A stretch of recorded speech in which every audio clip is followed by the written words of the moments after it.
Vous écoutez un podcast cinéma du Centre des Arts d'Anguin-les-Bains. Le film de ce soir, c'est effectivement un film avec Judy Holliday et c'est un peu la raison pour laquelle on a choisi de l'inclure dans ce programme. C'est une actrice à la fois qu'on reconnaît quand même si on ne l'a jamais vue dans aucun film, mais il y a peut-être une raison pour laquelle on la voit moins que d'autres, c'est qu'elle est morte jeune, à 43 ans, et du coup, elle a fait moins de 10 films. Donc c'est un peu normal qu'on ne l'ait pas tellement vue partout. Vous allez voir aussi que elle a un physique à la fois typique américain, enfin de ses origines juives new-yorkaises, qui vont avec toute une culture, toute une façon de parler. On l'appelait Brooklyn quand elle était plus jeune. Voilà, il y a aussi l'accent qui va avec, etc. Mais c'est quelqu'un qui a fait peu de films, mais qui a fait pas mal de scènes, notamment à Broadway. Alors, vous allez voir que le film a un côté théâtral dans le sens où il se passe principalement dans un seul lieu, ce qui est différent du film qui a ouvert ce programme. Si vous vous souvenez, c'était New York-Miami, qui est une sorte de road movie amoureux, comme son nom français l'indique. Ici, on est dans quelque chose d'un petit peu plus statique ou théâtral, un mode, on pourrait dire aussi un peu mineur par rapport à tout le genre de la comédie romantique qu'a lancé Capra avec deux vedettes dans It Happened One Night, New York-Miami. Alors donc ici, ce sont des gens moins connus, même si William Holden était une vedette hollywoodienne de premier plan. Pourquoi c'est Judy Holliday qui joue le rôle ici? C'est parce qu'elle a joué ce rôle à Broadway pendant presque 5 ans et que ensuite habituellement les studios refusent de prendre la même actrice. Ils pensent que, à raison, que le cinéma est un art différent du théâtre et que donc il faut prendre une star qui est une star, j'allais dire cinégénique, et puis faire une œuvre nouvelle bien sûr et pas seulement du théâtre filmé. Là c'est un petit peu différent. Pourquoi ? Parce que George Cukor, c'est quelqu'un qui vient vraiment du théâtre et qui assume cela, pas dans le sens où ses films seraient justement du théâtre filmé, mais dans le sens où il vient, on pourrait dire, du texte. Pourquoi ? Parce qu'il va commencer vraiment sa carrière à Hollywood, donc il vient aussi de New York, George Cukor, et il va faire notamment des mises en scène, alors d'abord ailleurs, enfin à New York, puis ensuite vraiment à Broadway, mais surtout il va aller sur la côte ouest et rentrer dans le système des studios en 1929, l'année même où tous les films vont devenir parlants. Et ça, c'est important parce qu'il commence sa carrière comme dialogue coach, et puis comme responsable de l'écriture ou de l'adaptation des dialogues. Donc c'est vraiment quelqu'un qui est ancré dans ce travail sur le texte, sur le dialogue, même si ensuite il n'est pas lui-même scénariste. Ce film-ci, donc de 1950, Born Yesterday, ça fait partie d'une petite série de films pour lesquels Garson Kanin, qui était un scénariste et un dramaturge à la fois, et sa femme, Ruth Gordon, ont écrit pour Cukor. Et notamment, vous avez peut-être vu certains films avec Katharine Hepburn et Spencer Tracy, dont Madame porte la culotte, le fameux titre français de Adam's Rib. Il y a toujours des noms à coucher dehors, des titres un peu spéciaux pour les films en français. Où vous avez peut-être vu aussi Mademoiselle gagne tout, avec également Spencer Tracy et Katharine Hepburn. Katharine Hepburn, c'est une actrice très intéressante dans son travail avec George Cukor, puisqu'elle a commencé en 1931 avec lui, et puis jusqu'à la fin, elle a travaillé pour lui. Mais Judy Holliday, c'est effectivement plus une comète, une étoile filante. Et elle a un genre tout à fait différent du côté un petit peu Nouvelle-Angleterre, chic de Katharine Hepburn. Donc je vous invite à le découvrir là. D'ailleurs, elle a gagné un Oscar pour ce film. Bon, ça ne veut pas forcément dire grand-chose, mais en tout cas, ce qui est sûr, c'est que George Cukor, qui a fait des films si différents dans des genres si différents, par exemple la comédie musicale. Alors lui, il n'aimait pas la comédie musicale où on se met vraiment à danser. Il aimait plutôt, comme il disait, une pièce avec de la musique, notamment Une étoile aînée avec Judy Garland. Donc il a vraiment offert leur plus grand rôle à des actrices. On pourrait dire qu'Une étoile aînée, c'est vraiment l'un des plus beaux rôles de Judy Garland. Alors moi j'affirme aussi que Camille, le roman de Marguerite Gauthier, dont je vous ai je crois déjà parlé, c'est le plus beau rôle de Greta Garbo, au moins dans sa période parlante, et c'est un film de George Cukor, l'adaptation de La Dame aux Camélias. Donc vous voyez, c'est quelqu'un qui a travaillé la direction d'acteur et notamment la direction d'actrice, et c'est peut-être, je pense, sa plus grande qualité, plutôt que des effets de mise en scène ou un travail vraiment, comment dire, voilà, d'orfèvre du cinéma. Lui, il se revendique comme avant tout travaillant avec l'acteur et travaillant pour que le texte soit aussi entendu, tout simplement. Donc voilà, j'espère que vous aimerez le film et que vous resterez un petit peu après pour un échange. Bon film. Harry Cohn, donc le patron de la Columbia, vous avez vu que c'était un film Columbia, comme New York Miami d'ailleurs. Et Harry Cohn qui était quelqu'un d'assez brutal et d'assez entier, et qui choisissait un peu les actrices aussi, voilà, un peu à la... un peu si elles sont... En fait, il destinait ce rôle au départ à Rita Hayworth. Vous imaginez un petit peu le contraste. Et puis, il a essayé d'embaucher 20 autres actrices. Et finalement, c'est Katharine Hepburn avec George Cukor qui l'ont convaincu de conserver le rôle pour Judy Holliday, en fait, en lui faisant passer une sorte de bout d'essai, c'est-à-dire qu'ils lui ont obtenu un rôle dans Madame Porte-la-Culotte de femme qui va essayer de tuer son mari parce qu'il est adultère et qui raconte ça ensuite à l'avocate, à son avocate. Et c'est quasiment un plan séquence, je voulais vous le montrer, mais pour des raisons techniques, on ne peut pas. Et où elle explique juste ce qu'elle a fait et pourquoi elle l'a fait. Et à la fin, Katharine Hepburn, qui joue l'avocate, lui dit « Et comment vous vous êtes sentie une fois que vous avez fait tout ça ?» Et elle dit juste « J'avais faim ». Et c'est ce même, c'est-à-dire cette façon de créer une sorte d'innocence, alors que dans Madame Porte-la-Culotte, elle a quand même presque commis un meurtre. Et puis ici c'est évidemment beaucoup plus central, c'est-à-dire comment utiliser le rôle de la blonde, de la dumb blonde, vraiment, mais le retourner en quelque chose de l'ordre d'une innocence native, on pourrait dire, d'une innocence. Et c'est un peu tout l'objet du film. Mais on pourrait dire que l'objet du film, c'est aussi comment être à soi-même, on pourrait dire. Naître à soi-même, peut-être, c'est une naissance. Mais en tout cas, c'est un thème qui est presque dans tous les films de Cukor, tous ceux que j'ai vus en tout cas. Il en a fait vraiment beaucoup. Certains du début sont difficiles à trouver. C'est-à-dire comment être à soi. Comment on peut ne pas être à quelqu'un d'autre. Et souvent dans ces films, ce sont des gens qui sont obligés de jouer la comédie. Alors c'est plus évident dans des films où il y a des gens qui sont véritablement des acteurs ou des actrices et qui sont pris dans leur rôle de théâtre, comme dans Une étoile aînée ou dans d'autres films. Ici, c'est moins évident parce qu'elle ne joue pas a priori un rôle, mais en tout cas, il y a tout ce travail justement avec l'actrice pour qu'il y ait cette initiation, on peut dire, ou cette naissance, et qu'il n'y ait pas seulement le côté un peu caricatural de ce personnage de blonde, on dit même aujourd'hui la blonde, mais que quelque chose réellement se produise à l'écran. Alors ça passe par beaucoup de choses, ça passe d'abord par la gestuelle. Vous avez remarqué au début, d'ailleurs il y a eu des rires, la façon dont elle se déplace, dont elle marche.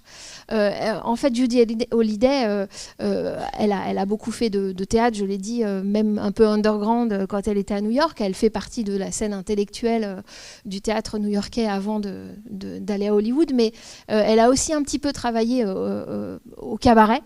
Et elle dit qu'elle a observé des filles qui dansaient, cette façon de très peu bouger le haut, enfin de verrouiller le haut et de bouger par contre le bas. Je ne peux pas le faire, mais vous voyez ce que je veux dire.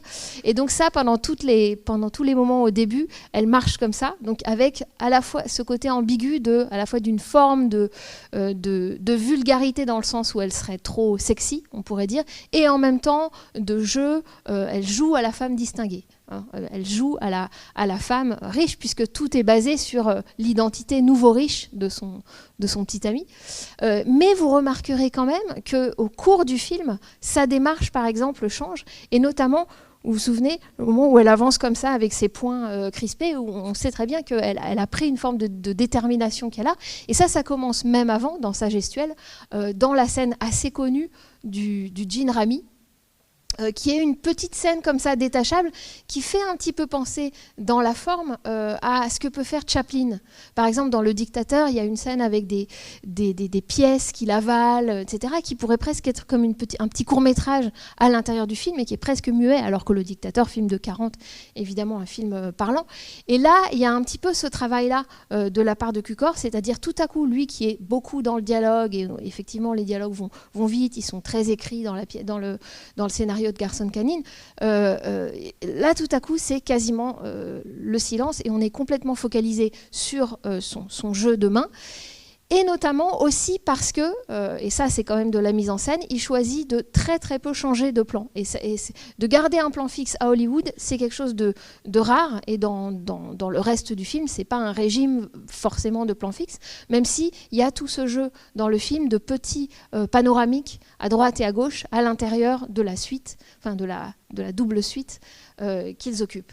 Alors cette question, c'est pour ça que je disais théâtralité aussi, pas seulement théâtre dans le sens où on joue un rôle, mais il y a aussi quand même, ici ça passe par la topographie du lieu. C'est-à-dire que vous remarquerez qu'il y a des espèces de moments de silence, où on se demande si c'est des creux ou pas, où effectivement, tout simplement, on suit les personnages qui vont d'un endroit à l'autre de l'appartement, avec la caméra qui parfois panote un petit peu pour passer d'une pièce à l'autre, mais sans vraiment bouger.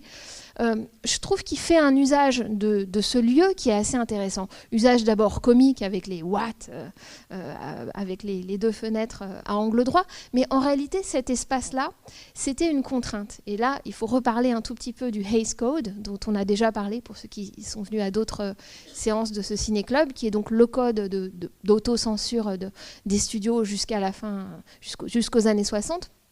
Donc ici, on est en 1950. Et en fait, bizarrement, il était interdit de montrer qu'ils couchaient ensemble, alors qu'il est dit quand même qu'ils sont fiancés depuis 7 ans.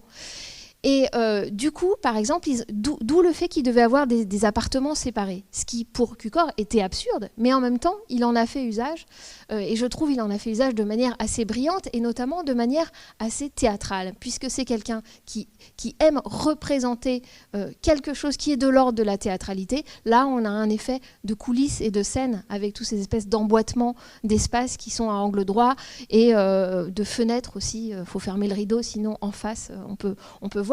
Et puis avec le court-circuit, voilà, le raccourci qu'elle peut prendre en passant par le service, par le couloir de service. Donc il a énormément joué de ça, alors qu'au départ, c'était une contrainte, c'est-à-dire qu'il faut qu'ils soient séparés. Dans le film qu'il a fait en 52 ensuite, avec la même Judy Holliday, The Marrying Kind, qui s'appelle en français « Je retourne chez maman », c'est pas du tout le même style de film, c'est pas tant une comédie que quelque chose de plus social. Enfin, on a vraiment beaucoup plus un réalisme d'un jeune couple, tout simplement l'histoire d'un mariage, bon, qui tourne pas très bien, mais voilà. Il y a aussi cette question, puisque en fait, le soir même de leur nuit de noces, c'est quand même représenté avec chacun son lit jumeau, ce qui est complètement absurde, et Cukor le disait, mais il est obligé de le mettre. Et du coup, il était obligé, mais avec Garson Kanin, le scénariste, ils ont mis à l'intérieur du dialogue, il y en a un qui dit à l'autre, tiens, nos meubles sont pas encore arrivés, puisqu'ils viennent d'aménager dans l'appartement, et le mari dit, tiens, en fait, on pourrait pas changer la commande et demander un lit double, ah, tu crois, etc. Donc il a quand même gardé, mais dans le dialogue seulement, l'idée du lit double. Alors ici, voilà, il y a ces contraintes-là, ces contraintes de ne pas représenter la situation sexuelle, on pourrait dire, de Billy et de Harry, qui nous paraissent quand même assez absurdes, mais en réalité, on voit bien qu'elles sont contournées, et notamment aussi, elles sont contournées dans le fait que la sexualité est quand même très, très présente dans les dialogues. Je trouve que ces dialogues, alors on a déjà vu pas mal de films, on a vu du Lubitsch, enfin bon, il y a toujours ce travail-là sur comment réintroduire de manière quand même assez précise des allusions sexuelles, mais c'est vrai que Billy est très direct, et notamment la réplique qui est assez frappante, c'est « Est-ce que vous êtes un beau parleur ou est-ce qu'un peu d'action vous intéresserait ?» Et là, c'est quand même très direct, et il y a assez peu de sous-entendus. Donc il y a énormément ce travail de réintroduction de tout ce qui est sexuel. On l'avait vu déjà la dernière fois chez Sturges, mais c'était beaucoup plus, j'allais dire, physique, avec le travail de séduction de Barbara Stanwyck. Ici, c'est autre chose que propose dans son jeu Judy Holliday. Alors, ce qui est évidemment central dans son jeu, c'est son travail de la voix, qui est vraiment travaillé de manière musicale, parce qu'il y a un sens du rythme chez Cukor, à tel point qu'on pourrait définir le rythme comme s'il n'y a pas d'interruption, il n'y a pas de rythme. Enfin, évidemment, ce qui définit le rythme, c'est des silences, même courts. Et vous remarquerez que la première arrivée de Billy, il y a énormément de silence. C'est-à-dire qu'elle regarde les choses, elle se retient de parler parce qu'on sent qu'elle pense qu'elle est bête, qu'elle sait qu'elle est bête et que la première fois qu'elle va ouvrir la bouche, voilà, une catastrophe va arriver, ou peut-être que son image de femme, un petit peu de femme du monde, va s'écrouler, etc. Donc il y a tout ce travail au début sur les silences. Et je trouve qu'il en joue très bien, mais surtout, bien sûr, ce qui est frappant, c'est le travail de la voix de Judy Holliday, à tel point que quand il a vu les rushs Cukor, il s'est aperçu que ça sonnait pas comme ce qui était au tournage.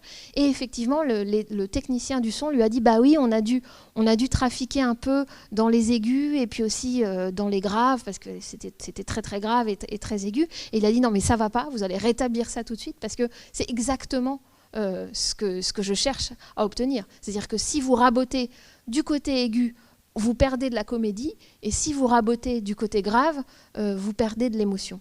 Et je ne sais pas comment vous l'avez perçu, la façon dont elle joue ce personnage.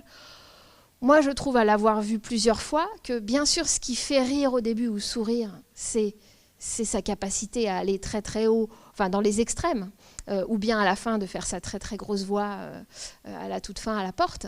Mais en réalité, elle est aussi très capable de moduler.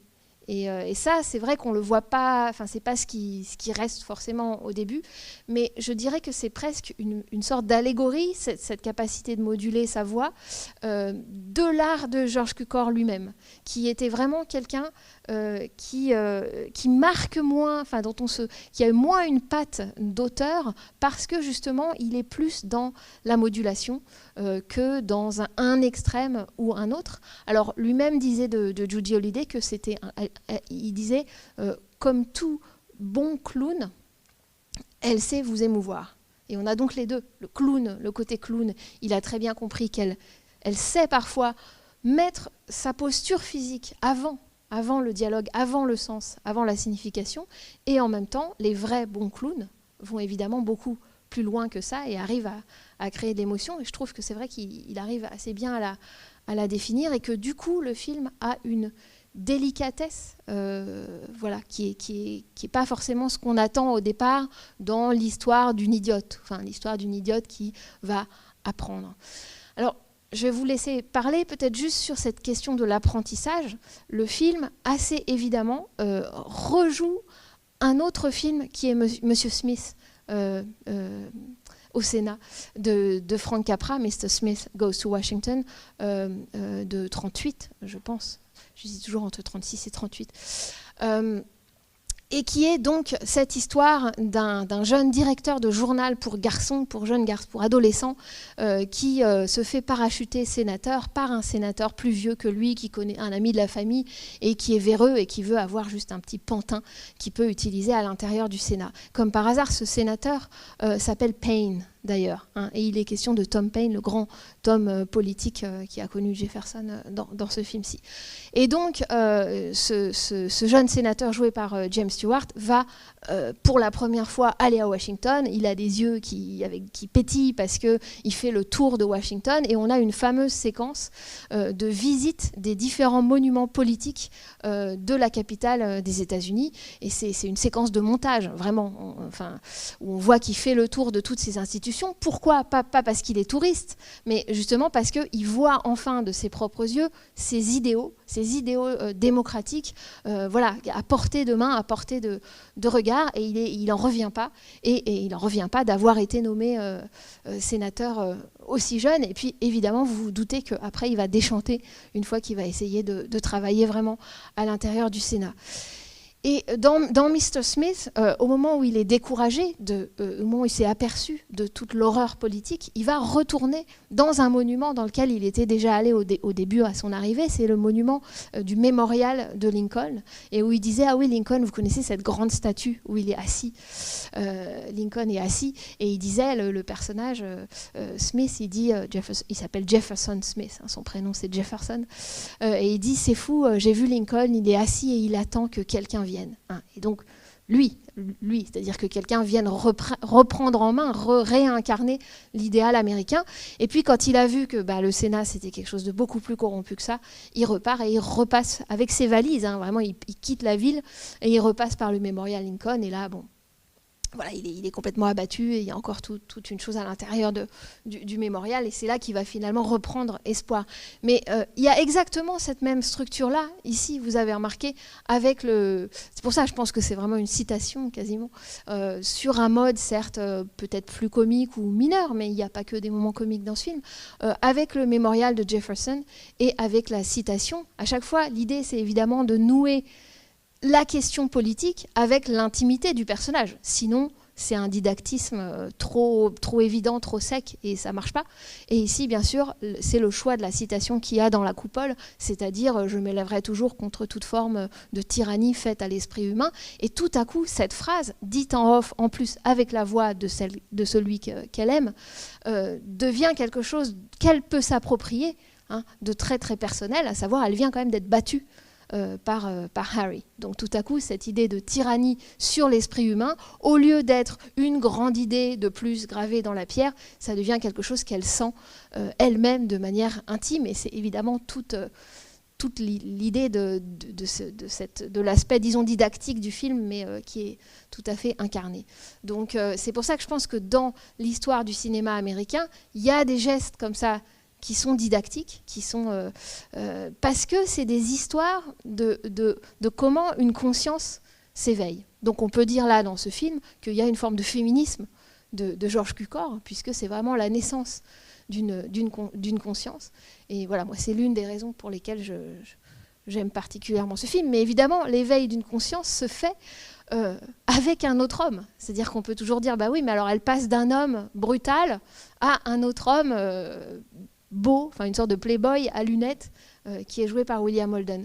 Oui, c'est-à-dire que presque dans tous les films de Cukor, il y a le mythe de Pygmalion, on pourrait dire. Si vous avez vu My Fair Lady, son film de 1964, d'après la pièce de Shaw avec Audrey Hepburn, c'est le cas, mais c'est le cas dans énormément de ses films. Donc, sauf que ce mythe, il est complexe, enfin il est complexifié en tout cas ici, puisque là il y a le dédoublement entre les deux hommes. Et puis évidemment il y a aussi l'aspect comique, et je dirais que retravailler ça à l'intérieur des codes de la comédie romantique, c'est déjà l'emmener ailleurs. Ici, le personnage violent, de l'amant violent du nouveau riche, en fait, c'est vraiment ça, joué par Broderick Crawford, il était joué à la scène par quelqu'un qui s'appelle Paul Douglas, que vous connaissez peut-être si vous avez vu un autre film avec Jodie Holliday qui s'appelle Une Cadillac en or massif de Richard Quine. Et bon, c'était aussi un gros dur, mais un peu plus séducteur, un peu plus séduisant. Et George Cukor regrettait qu'il n'y ait pas entre eux, ici à l'écran, cette tension sexuelle, parce qu'il trouvait qu'il y avait quand même dans leur relation au théâtre une sorte d'érotisme à l'intérieur de cette violence, et ça l'intéressait. Et ici, c'est vrai qu'on voit juste le type qui devient de plus en plus violent, et surtout dont la violence, au début, peut être un peu rigolote, parce qu'il prend le journaliste pour un ami qu'il n'est pas, etc. Et puis qui devient de plus en plus très très déplaisante, jusqu'au moment où il y a évidemment où il la bat physiquement. Le film, à travers son personnage, on voit bien qu'il fait le procès d'une sorte d'état infantile de la démocratie américaine, et qui serait le capitalisme, quelque part, c'est-à-dire ce que fait le capitalisme à la démocratie américaine. En même temps, comme assez souvent aussi chez Cukor, il y a une forme, il parle aussi de la politique hollywoodienne, c'est-à-dire que Harry Cohn, le patron du studio Columbia, était le seul à ne pas s'apercevoir que ce personnage de Harry dans le film était calqué sur lui. Tout le monde le savait. Et tout le monde en rigolait. Et ce qui était drôle, c'est que Harry Cohn avait une tendresse pour ce personnage. Et il le disait. Il disait, ah, moi j'aime bien le personnage de Harry. Et en fait, il était le seul à ne pas savoir que, évidemment, c'était sa propre violence machiste. Bon. Mais en tout cas, il y a dans le film le lien qui est fait explicitement entre machisme, fascisme et ce côté comme ça nouveau riche, enfin du capitalisme, du nouveau capitalisme tel qu'il est, ou bien d'un esprit peut-être du self-made man, donc un des idéaux de l'Amérique. On peut se faire à la force du poignet, on peut partir, on travaillait à 12 ans et on est milliardaire à 45, sauf que voilà, ça aussi c'est un dévoiement de cet idéal du self-made man, on peut dire, puisque finalement il est calqué son personnage sur le gangster. Hein. C'est vraiment la façon dont les films de gangsters 20 ans auparavant représentent la façon dont ils traitent notamment les femmes. Et au début, elle se comporte vraiment comme une sorte de fille à gangster. Voilà, comme toujours, je parle un peu trop. Est-ce que vous avez des réactions, des remarques, des questions ? Vous n'avez pas aimé, hein, je veux dire. Je sais pas. Alors, je vais juste vous demander de parler dans le micro. Oui, le micro, oui. Juste une petite remarque qui me vient à l'esprit par rapport à ce que vous venez de dire, c'est qu'au bout de... le film a été tourné dans les années 50, non, c'est ça ? Au début, 1950. Ouais, au bout de 60 ans, presque 70 ans, l'Amérique n'a pas changé parce qu'avec le Donald Trump, le personnage le self-made man puissant, qui pense tenir tout dans ses mains, on le retrouve un peu dans le personnage de Donald Trump aujourd'hui. Oui, donc ça m'a fait penser un peu à ça. Oui, merci pour cette remarque tout à fait déprimante. Oui, non, mais vous avez raison. Et d'ailleurs, le film, ça c'est vraiment vrai de tous les films de Cukor, ils ne sont pas branchés sur l'actualité, vraiment. C'est effectivement, c'est aussi en ça qu'ils sont un peu théâtraux, dans le côté un peu huis clos, mais aussi le côté général.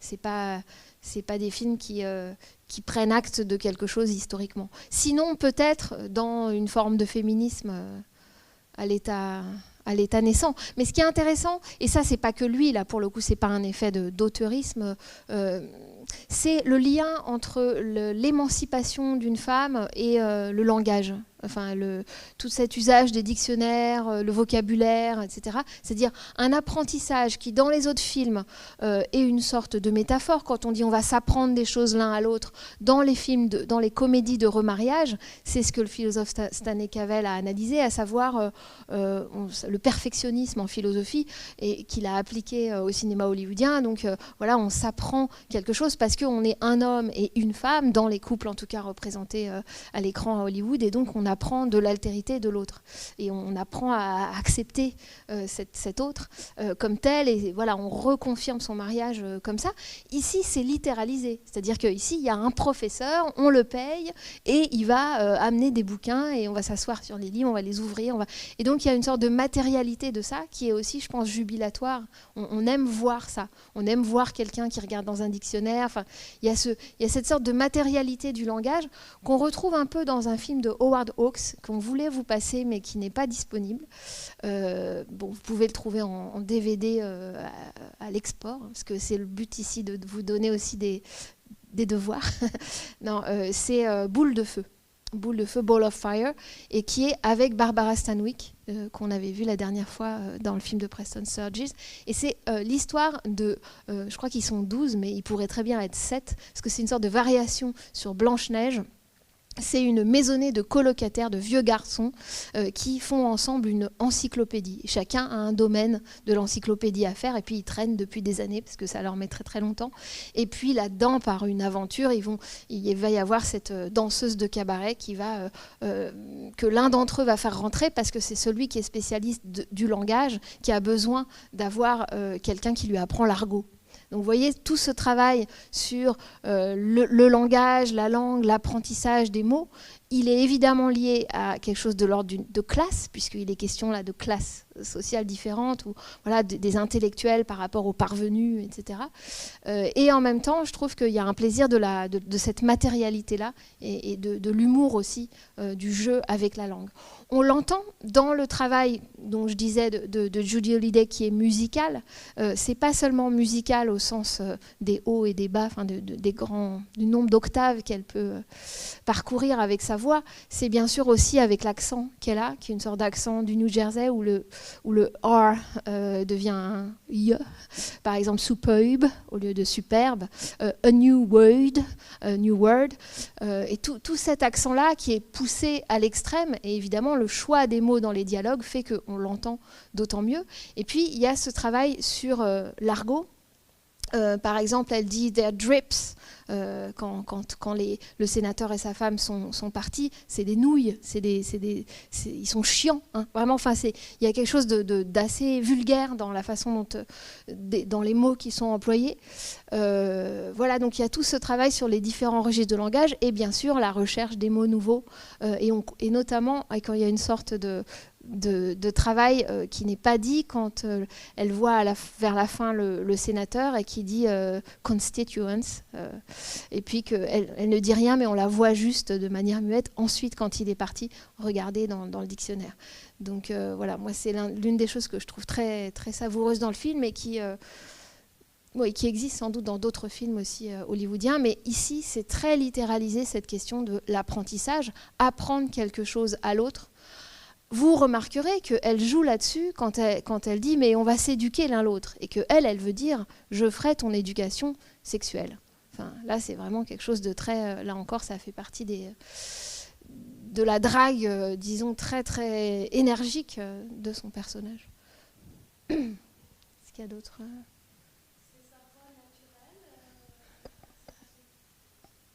Est-ce que c'est la voix naturelle de Judy Holliday? Alors, c'est compliqué. Oui et non.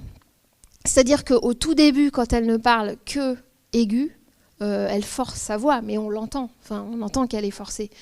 En même temps, elle garde ça assez souvent, mais on voit bien qu'elle est capable d'aller très très bas aussi.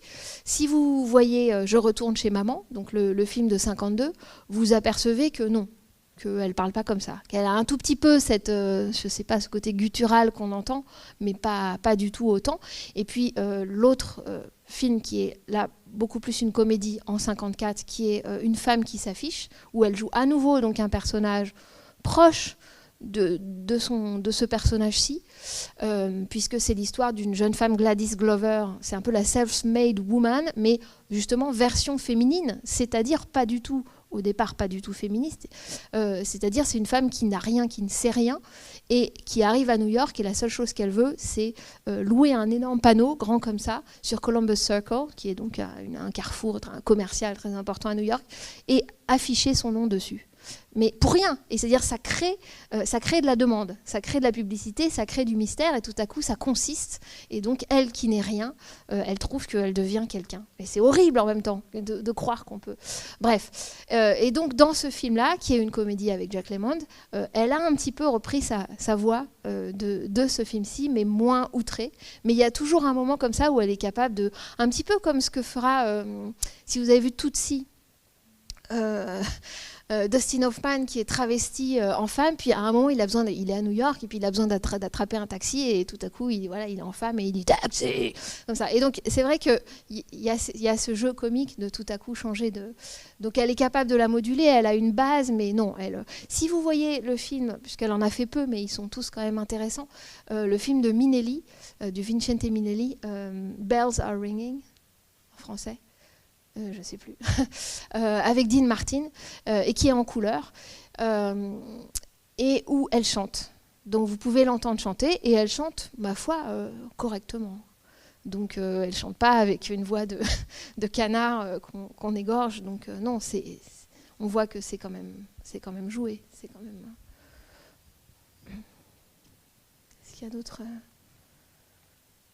Et d'ailleurs, même là, elle module quand même. Est-ce qu'il y a d'autres... Oui. comment l'esprit vient aux femmes. D'ailleurs, on a fait une erreur dans le programme, c'est vient, c'est pas vint. Bon, enfin, c'est pas grave, ça donne un petit côté. C'est moi qui ai dû faire l'erreur. Oui, born yesterday, she wasn't born yesterday. Alors l'idée de born yesterday, c'est comme je ne suis pas née d'hier, je suis née d'hier. Elle est née d'hier parce que son personnage est montré comme étant stupide et même disant je suis stupide et j'aime ça. Et voilà pourquoi. Et ça, je trouve que c'est un très très beau moment du film quand il lui dit oui, vous savez comment l'obtenir. Encore un passage très sexuel parce que quand elle dit s'il n'est pas gentil avec moi, je ne suis pas gentille. Bon, on comprend ce que ça veut dire. Et ça sera repris à la scène du Gin Rami, où ensuite elle fait une réussite. Et où il dit tu viens pas te coucher, tu vas te faire mal aux yeux. Bon, et on comprend que c'est de la frustration sexuelle et que voilà, il l'attend et qu'elle viendra pas le rejoindre. Petite parenthèse, je sais plus pourquoi je disais. Oui, le titre. Oui, She Wasn't Born. Oui, non, ce que je veux dire, moi, le passage que j'ai trouvé vraiment touchant, c'est quand elle dit, donc moi, je sais comment avoir ce que je veux, comment elle a eu tous ces visons, c'est justement, je suis gentille, je ne suis pas gentille, au sens donc sexuel. Et en fait, il lui dit, mais est-ce que vous savez ce que vous voulez ? Et c'est là, vers le début, vous voyez ce que je veux dire ? Alors, la première fois qu'il vient lui dire, qu'elle croit qu'il est gigolo d'ailleurs,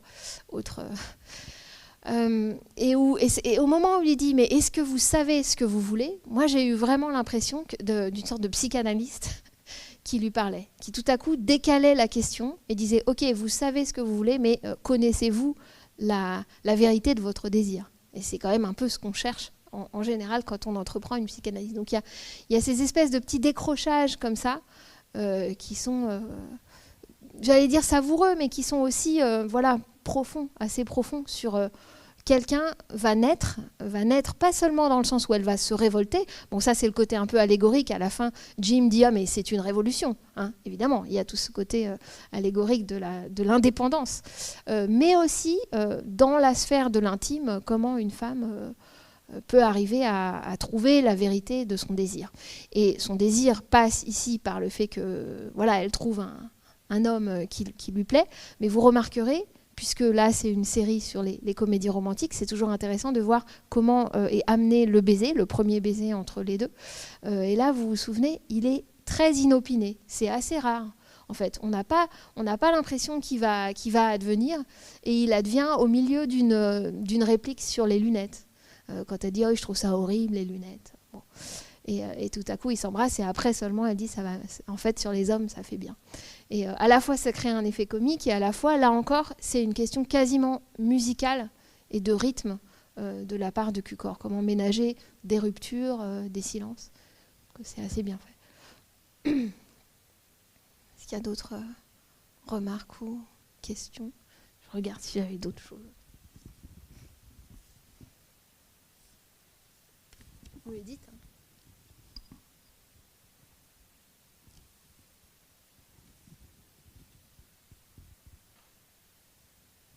Ouais, non, pas, ou ça vous inspire pas peut-être. Est-ce que vous avez vu d'autres films de Cukor ?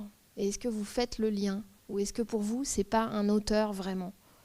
Est-ce qu'il est identifié comme un cinéaste ? Parce que quand on a montré du Lubitsch, c'est sûr que on vient voir Lubitsch. Est-ce que vous êtes venu sur le nom par exemple de Cukor ? J'aimerais bien savoir. Oui. Et pour... Ouais.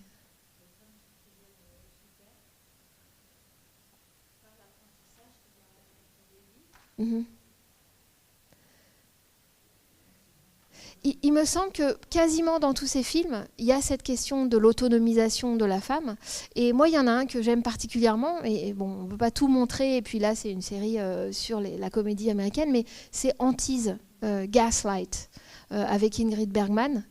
Où elle est vraiment... Alors, c'est du gothique féminin parce qu'elle est vraiment persécutée. Elle est harcelée par son mari. Qui en a après son argent, après des bijoux de famille qu'elle aurait cachés, qu'elle aurait en sa possession quelque part dans sa maison. Et finalement, je me suis dit que vraiment il y avait quelque chose de semblable, y compris dans une comédie comme celle-ci, qui n'est pas du tout du même ton, qui n'est pas du même, on n'est pas du tout dans le même univers. Et pourtant, il y a quelque chose de l'ordre de l'appropriation, de l'objectification de la femme qui est très très bien montré. Et quand il dit de manière, d'ailleurs je crois qu'il y a eu des espèces de oh dans la salle, quand il dit non mais moi j'ai rien de bon marché, je ne possède rien de bon marché sauf toi, et qu'elle dit non mais on ne peut pas, le droit, en démocratie personne ne possède personne, c'est d'une violence incroyable mais d'une vérité, et vous diriez encore aujourd'hui, sur justement cette question de l'objectification, vraiment de l'appropriation de celui qui a l'argent, de celui qui a le pouvoir ou tout simplement de celui qui est un homme. Je dis ça parce que dans Antise, Cukor, il me semble que c'était un remake, enfin que ça avait déjà été tourné, Antise. Voilà, il me semble que c'est avant.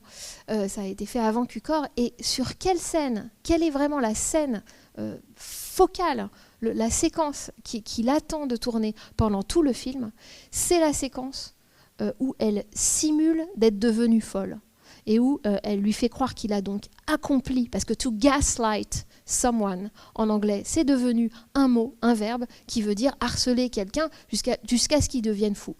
Lui faire croire qu'on n'entendait pas, que la maison est hantée, etc. Et donc, la femme qui enfin a compris, qui enfin joue la comédie et se fait passer pour folle, mais pour mieux torturer et piéger le mari qui l'a persécutée pendant des années. Et on a l'impression que Cukor attend vraiment cette séquence de libération et en même temps de jeu, parce que, comme je vous dis, il est fasciné par les actrices et par la théâtralité de la situation, et en l'occurrence là, elle simule la folie. Donc il ne va pas aussi loin dans cette comédie parce qu'elle est de ton plus léger.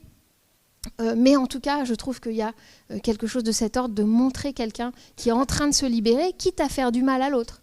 Et il y a tous ces moments où on rit pas parce que c'est drôle, mais on rit d'émancipation, on rit de vengeance contre le fasciste. Donc voilà, c'était ça qu'on voulait faire partager aussi. S'il y a d'autres remarques ou questions. Dans My Fair Lady, alors dans My Fair Lady, il la prend dans le caniveau. Oui, effectivement, il la ramasse dans le caniveau. Dans My Fair Lady, c'est un linguiste. C'est encore un personnage de linguiste. Ouais. Alors, ce qui est marqué dans My Fair Lady, c'est qu'il y a une forte différence d'âge entre Rex Harrison, qui joue le professeur, qui a besoin d'un cobaye, là encore, qui cherche quelqu'un qui parle cockney, donc quelqu'un de bien pauvre, une espèce de vendeuse de fleurs des faubourgs londoniens, et Audrey Hepburn, qui est toute jeune. Et donc, rien que la différence d'âge entre les deux acteurs, il y a une sorte de condescendance dans la façon dont il lui parle, c'est insupportable, effectivement. On a envie de l'étrangler. Et de fait, Rex Harrison était un acteur qui était un goujat, et qui était connu comme étant un goujat. Donc c'est vrai que ça... Oui, on attend le moment où quelque chose va se retourner, et ça arrive toujours, heureusement, dans les films qu'a choisi de faire Cukor, parce que c'était un homme des studios, mais il a quand même il s'est fait virer d'Autant n'emporte le vent, c'est quand même très très cuisant, mais il a quand même choisi aussi les films qu'il a fait, c'est-à-dire qu'il a choisi de rester dans le système, mais en même temps, comme par hasard, il y a une ligne thématique très très forte qui, je pense, est ça, c'est-à-dire comment être vraiment à soi-même, et c'est ce qui arrive aussi au personnage dans My Fair Lady, c'est-à-dire prendre, c'est aussi l'idée de Pygmalion, c'est-à-dire prendre ce que celui qui était suffisamment condescendant pour se croire votre maître vous a donné, et puis devenir avec ça quelqu'un de peut-être supérieur, mais en tout cas au moins libre par rapport à lui. C'est un très beau film, peut-être qu'on le passera un jour, mais il dure assez longtemps. Oui, et puis le personnage de ces idiotes à l'américaine, comment elle s'appelait, Hagen. Ah oui, là c'est dans Chantons sous la pluie. Chantons sous la pluie. Oui, le cinéma américain avec est assez profus avec de ces ravissantes idiotes, mais on n'en fait pas toujours la même chose. Ouais, on n'en fait pas toujours la même chose parce que si vous voyez les films de Billy Wilder, par exemple, et on en montrera un ici, The Apartment, La Garçonnière, les personnages d'idiotes sont pas toujours ne suivent pas un processus d'initiation tout à fait. Ils restent quand même un peu instrumentalisé dans un jeu scénaristique, parce que Wilder est très très fort sur la construction du scénario. Si vous pensez à certains Lem Show, le personnage de Marilyn Monroe n'est pas idiot, il suit quand même hein, elle a une sincérité sentimentale, Sugar, dans certains Lem Show. Elle dit au début « Ah, je suis bête », et elle tape sa tête comme ça. Il n'y a pas grand-chose là-dedans. Bien sûr, mais en tout cas, mais je ne trouve pas qu'elle devienne de plus en plus intelligente. En revanche, elle a une intelligence amoureuse, et c'est ça qui est affective, et c'est ça qui est valorisé par exemple dans certains Lem Show. Ici, Cukor, c'est vraiment un intellectuel, Cukor, en fait. C'est vraiment quelqu'un qui vient de ce milieu intellectuel new-yorkais, et donc il faut aller jusqu'au bout. C'est-à-dire qu'elle fait son éducation jusqu'au bout, et elle réfléchit vraiment politiquement, et c'est mieux que juste tomber amoureuse. Enfin, voilà, je trouve que c'est un peu plus accompli que par exemple chez Wilder, mais bon. Ça en fait pas un meilleur cinéaste, forcément. Et dans Chantons sous la pluie, ah oui, alors là, l'idiote reste idiote. Et antipathique. L'idiote est aussi méchante. Ouais, l'idiote est aussi méchante. Ouais.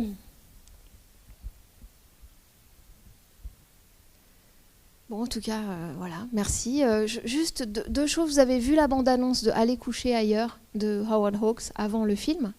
Je ne sais plus quand il passe. Il y avait les dates. Alors, on va le passer samedi à 16h et mercredi prochain à 20h. Alors, n'oubliez pas d'y aller. Et les gens qui l'ont vu récemment m'ont dit « Ah, vraiment, j'avais pas vu, c'est vraiment excellent et très drôle. » Il y a une fois de plus Cary Grant qui, une fois de plus, est travesti, comme presque toujours, à un moment.